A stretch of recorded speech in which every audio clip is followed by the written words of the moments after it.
안녕하세요. 영어 발음 두 번째 시간입니다. 영어 발음에서 가장 중요한 것은 강세 발음이고, 이 강세 발음을 어떻게 내는가가 영어 발음이 핵심이 된다고 전 시간에 말씀을 드렸죠. 그리고 영어 강세 발음은 한국어에서는 거의 사용하지 않는 혀의 중간부터 뒷부분까지 혀의 양쪽 옆날을 주로 이용해서 만들어낸다고 말씀을 드렸습니다. 그래서 이 시간에는 혀의 옆날을 활용하여 강세 발음을 만들어내는 원리를 세부적으로 살펴보겠습니다. 먼저 강세 발음을 만들어내는 혀의 기본 모양부터 살펴보겠습니다. 이 혀의 옆날을 활용한다는 것이 무엇인지 혀를 움직여가면서 직접 한번 해보죠. 강세 발음을 만드는 혀의 기본 모양은 혀의 중간부터 뒷부분까지 혀의 양쪽 옆날을 윗 어금니 쪽으로 쭉 올리는 그런 동작입니다. 이를 위해서 첫 번째로는 전체적으로 입술에 힘을 뺀 상태에서 중간 정도로 자연스럽게 입을 벌려줍니다. 윗 아랫니 사이로 손가락 하나 정도가 들어갈 정도로 가볍게 입을 벌려주는 겁니다. 두 번째로는 혀에 힘을 뺀 상태에서 혀 끝을 아래 앞니 뒤에 가볍게 대어줍니다. 세 번째로는 혀 끝을 이렇게 아래 앞니 뒤에 가볍게 대어준 상태를 그대로 유지하면서 혀 중간부터 뒷부분까지 양쪽 옆날에 힘을 주어 윗 어금니 안쪽까지 쭉 올려줍니다. 그리고 그 힘으로 혀 양쪽 옆날로 윗 어금니를 안에서 밖으로 밀어줍니다. 이 상태가 영어 발음의 기본 혀 모양입니다. 다시 말씀드리면 처음에 입을 가볍게 벌려주고 혀끝을 아래 앞니 뒤에 가볍게 대어준 상태에서 혀 양쪽 옆날에 힘을 주어 윗 어금니 안쪽까지 쭉 올려주는 겁니다. 한국어 사용자들이 사용해보지 않은 이 혀 근육을 활용하는 것이기 때문에 처음에는 쉽지 않을 것입니다. 이것은 운동과 비슷해서 자연스럽고 쉽게 될 때까지 근육 운동이 좀 필요합니다. 혀 근육 운동이 필요한 거죠. 그렇다면 이런 혀의 모양에서 어떤 강세 발음이 나는지 한번 체험해 보겠습니다. 가장 기본적인 알파벳부터 시작해 보죠. 알파벳 두 번째인 B 발음을 강세를 주어 강하게 발음을 해 보겠습니다. 먼저 방금 해본 것처럼 입을 가볍게 벌려주고요. 혀끝을 아래 앞니 뒤에 가볍게 대고 혀 옆날에 힘을 주어 윗 어금니 안쪽까지 쭉 올려줍니다. 실제로 해보시죠.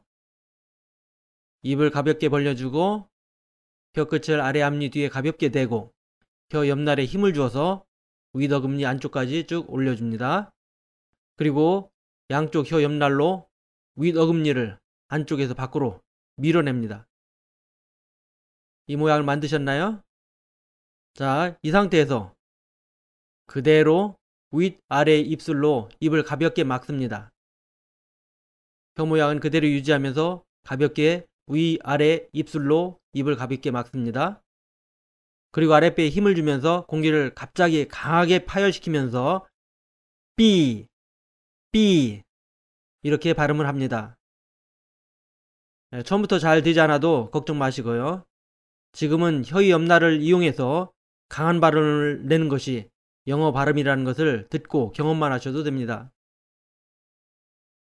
그럼 가장 표준적인 원어민 발음을 온라인 영어 사전의 발음으로 한번 들어보시겠습니다. B. 예, 한국어 습관대로 혀의 옆날에 힘을 주지 않고 발음하면 B 이렇게 발음이 되지만 혀의 옆날에 힘을 주어 발음하면 B 이렇게 발음이 됩니다. 다시 들어보실까요? B. 사람의 귀는 이렇게 알면 들리는데 알지 못하면 원래 모국어 방식으로 듣기 때문에 죽어도 잘 안 들립니다. 앞으로도 원어민 발음은 이렇게 가장 표준적인 발음을 들려주는 온라인 사전의 영어 발음으로 들려드리겠습니다. 그런데 많은 사전이 강세 발음보다는 중간 정도 색의 발음으로 녹음되어 있습니다.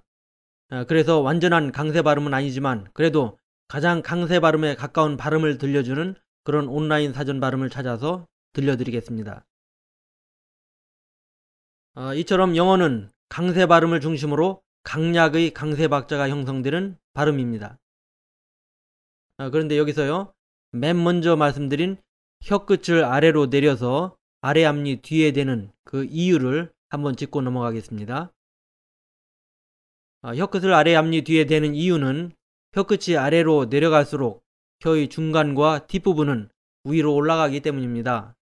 풍선에서 한쪽을 누르면 다른 쪽이 팽창되죠? 마찬가지로 혀의 앞쪽을 내리면 뒤쪽은 위로 부풀어 오르기가 쉽습니다.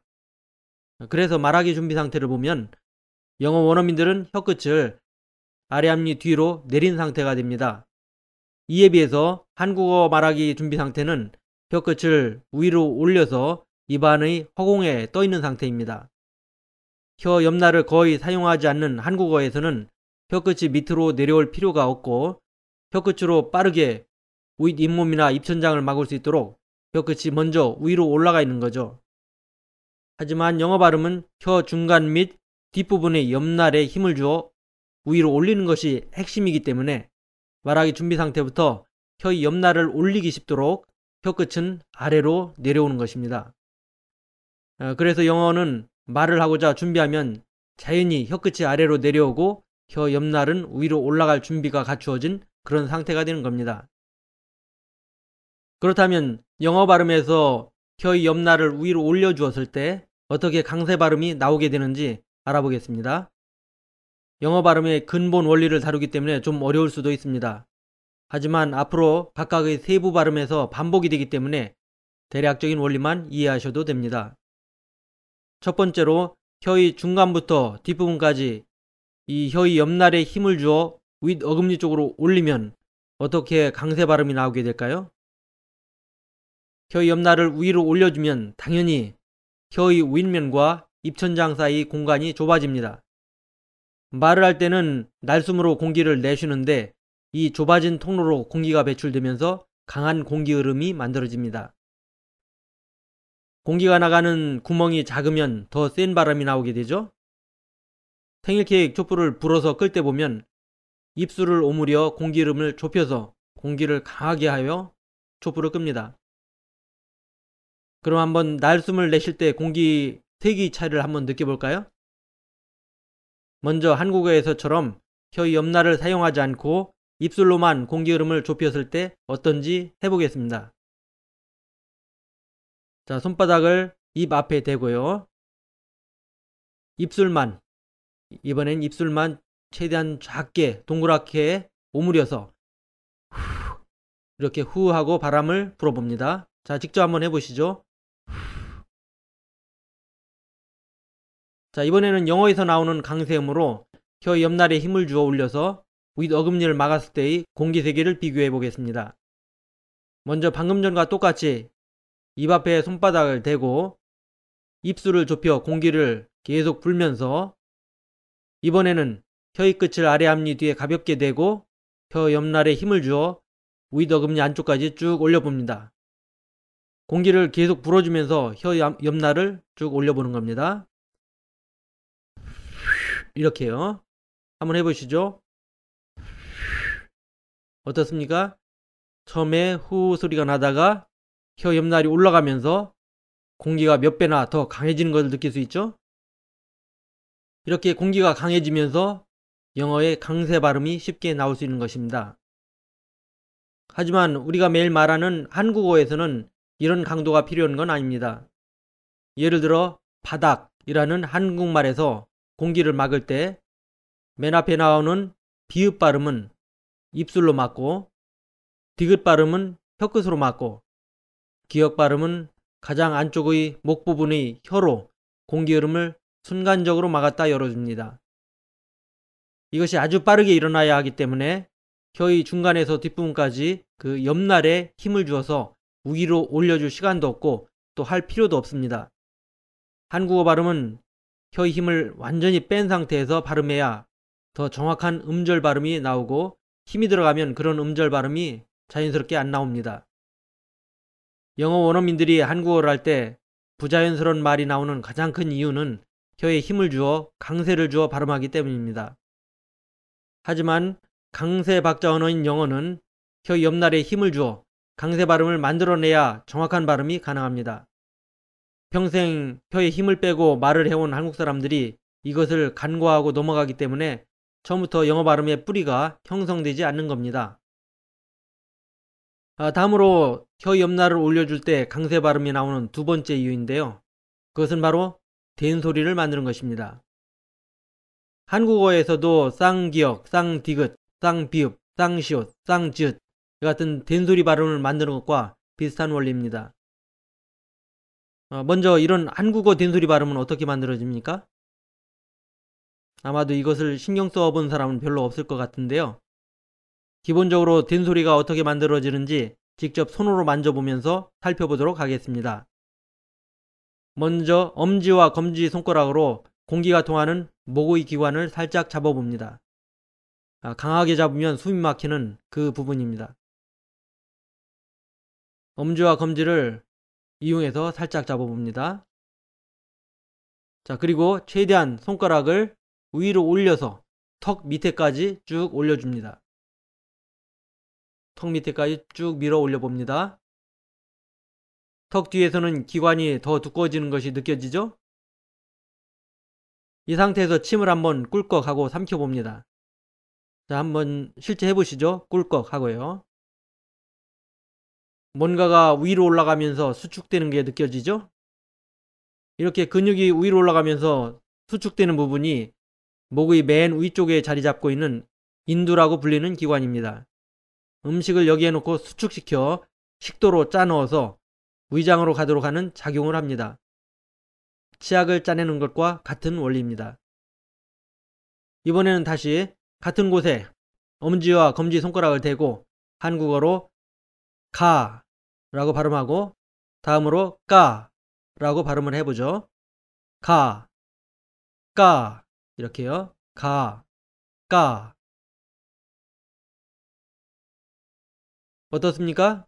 가라고 할 때는 인두의 변화가 없지만 된소리인 까라고 하면 침을 삼킬 때만큼 그렇게 강하진 않지만 분명히 인두가 수축되는 것을 느낄 수 있습니다. 이렇게 가볍게 인두가 수축되면서 된소리 발음이 납니다. 다른 발음 하나 더 해볼까요? 이번에도 마찬가지로 엄지와 검지를 인두 부분에 대고 파 라고 발음을 하고 다음으로 빠 라고 해봅니다. 파, 빠. 역시 바에서는 인두의 변화가 없지만 빠를 발음할 때는 인두를 둘러싼 근육이 위로 올라가면서 수축 현상이 일어납니다. 이렇게 된소리는 음식물을 삼킬 때 사용되는 인두를 수축시켜 만드는 것이라는 것을 이제 알게 되었습니다. 그렇다면 어떻게 하면 쉽게 인두를 수축시켜 된소리 발음을 만들까요? 다시 음식물을 삼키는 작용으로 돌아가 설명을 해보겠습니다. 음식물을 인두에 놓고 수축시켜서 식도로 짜넣기 위해서는 음식물이 식도 반대쪽인 입이나 코로 되돌아 나오지 않도록 뒤를 막아주어야 합니다. 치약도 입구 반대쪽이 터져 있다면 짜내기 어렵겠죠? 이와 마찬가지입니다. 그래서 인두를 수축시킬 때 입으로 가는 통로는 혀의 중간부터 뒷부분까지를 위로 올려서 입 천장을 막아줍니다. 침을 삼킬 때 인두 주변 근육이 위로 올라가는 것은 이렇게 입 쪽으로 가는 것을 막기 위해 혀를 위로 올려줘야 하기 때문입니다. 그리고 코로 들어가는 통로를 막기 위해서는 목젖이 붙어있는 부드러운 연구개라 불리는 부분을 올려서 막아줍니다. 이것은 입천장에서 연결이 되어 있는 그 부분입니다. 그래서 음식물이나 침을 삼킬 때 나타나는 인두 수축은 혀의 중간부터 뒷부분까지 힘을 주어 위로 올려주는 것과 연구개를 올려주는 것이 거의 자동적으로 연결되어 있습니다. 그래서 인두를 수축시켜 된소리 발음을 내기 위해서는 코로 가는 통로를 막는 연구개를 올려준다든가 아니면 입으로 가는 통로를 막는 혀의 중간부터 뒷부분을 올려주면 됩니다. 이를 통해 자동적으로 인두를 수축시켜 된소리 발음을 만들어내는 겁니다. 한국어에서 된소리를 내는 것은 주로 코로 가는 통로를 막는 연구개를 올려주어 인두를 수축시켜 된소리 발음을 냅니다. 그래서 한국어 된소리에서는 코로 가는 통로를 열어주는 콧소리 발음인 니은, 미음이 된소리화되는 쌍니은, 쌍미음은 있을 수가 없습니다. 그런데 영어는 주로 입으로 가는 통로를 막는 혀의 중간부터 뒷부분까지를 올려서 인두를 수축하는 방식을 사용합니다. 하지만 완전히 입으로 가는 통로를 막아버리면 말이 나올 수 없기 때문에 혀의 옆날에 힘을 주어 윗어금니까지 올려주어서 혀의 양쪽 옆날 사이 중앙 부분으로는 공기가 통과할 수 있도록 해주는 방식을 사용하고 있습니다. 그래서 영어에서는 콧소리인 비음을 비롯해서 거의 모든 자음과 모음까지도 된소리화된 발음을 사용할 수 있는 장점이 있습니다. 그래서 영어에서는 강세음 발음에서 이런 된소리 발음을 다양하게 많이 사용하고 있는 겁니다. 지금까지 영어 발음에서 가장 중요한 강세 발음이 어떻게 만들어지는지 원리를 말씀드렸습니다. 결국 혀의 옆날을 올려주는 방식입니다. 모든 영어 발음은 여기에서 출발한다고 말씀드릴 수 있습니다. 이제 영어 발음에서 뿌리는 강세 발음이고 영어 강세 발음이 어떻게 만들어지는지 기본 원리를 어느 정도 이해하셨을 것입니다. 다음 시간부터는 이러한 기본 지식을 바탕으로 실제 영어 발음의 자음과 모음 학습으로 들어가겠습니다. 그래서 지금까지 설명드린 내용이 실제 영어 발음에서 어떻게 구현이 되는지 살펴보고 각 발음을 실제 습득하는 시간을 갖겠습니다. 감사합니다.